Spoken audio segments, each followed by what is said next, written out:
केलेला आहे, पण तसं न घडता ते आज हजर राहिले नाहीत। याच्यावरून शिक्कामोर्तब झालंय की त्यांनी नांदूर घाट ग्रामपंचायतमध्ये खूप मोठा भ्रष्टाचार केलेला आहे आणि त्यांनी कितीही लपवलपी केली, कितीही गैरहजर राहिले तरी खरं आणि खोटं ते झाकत नसते। जे व्हायचं ते होणारच आहे। त्यांनी किती पळापळी कारणं शोधले, गैरहजर राहिले, मेडिकल टाकल्या आणि काही जरी केलं तरी त्यांना या चुकीबद्दल जनतेच्या दरबारामध्ये त्यांना जावंच लागणार आहे। प्रशासनाचं त्यांच्यावर जे काही कारवाई व्हायची ती होणारच आहे। तर त्यांना माझी विनंती की किमान आता ज्या दिवशी 28 तारखेला गावामध्येच मुद्दामून सर्व जनतेच्या समोर चौकशी ठेवलेली आहे। चौकशीमध्ये बरेचसे मुद्दे आहेत। घरकुलामध्ये कोष्टी समाजाकडून 5-5 हजार रुपये घेण्यात आलेले आहेत। ते 5,000 रुपये कुठल्या आधारे घेतले, कोणत्या अधिकाऱ्याला दिले, कोणत्या इंजिनियरला दिले। धनगर समाजाच्या 105 लोकांकडून त्यांनी 5-5 हजार रुपये घरकुल मंजुरासाठी घेतले। मग ते 5,000 रुपये कोणाला दिले त्यांना विचारलं तर ते म्हणतात BDO, ग्रामसेवक, इंजिनियर यांना पैसे द्यावे लागतात।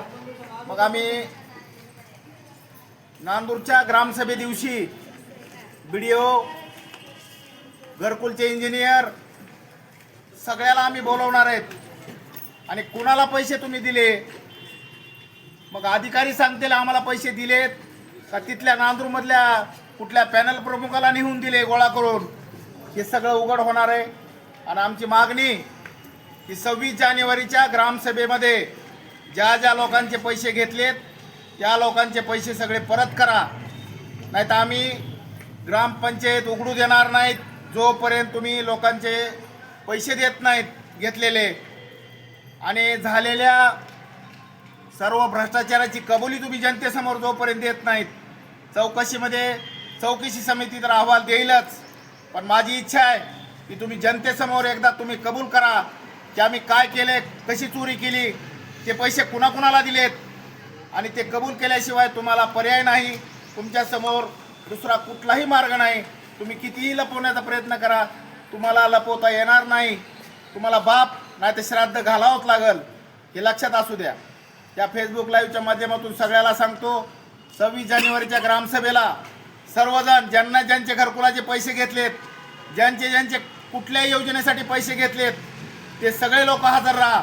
त्या सगळ्या लोकांचे हे सरपंच, ग्रामसेवक कसा पैसे देत नाही ते बघू नाही, त्यांना रस्त्यावर फिरू द्यायचं नाही गावामध्ये। हे माझी फेसबुक लाईव्हच्या माध्यमातून गावकऱ्याला, नांदूर घाटवासियांना विनंती आहे की तुम्ही 26 जानेवारीच्या ग्रामसभेला हजर राहा।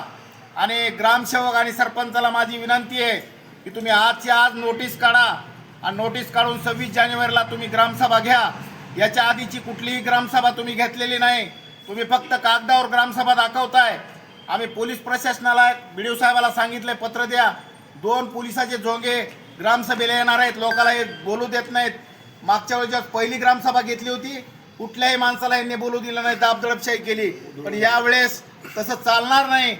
आम्ही पोलीस प्रशासनामध्ये ही ग्रामसभा पार पाडू आणि केलेला भ्रष्टाचार ग्रामसभेमध्ये आम्ही उघडा पाडू। आणि त्या दिवशी काय तर हे आमचे मुद्दे आहेत। आणि किमान आता 28 तारखेला तरी सरपंच आणि ग्रामसेवकांनी ह्या चौकशी समिती समोर हजर राहावे।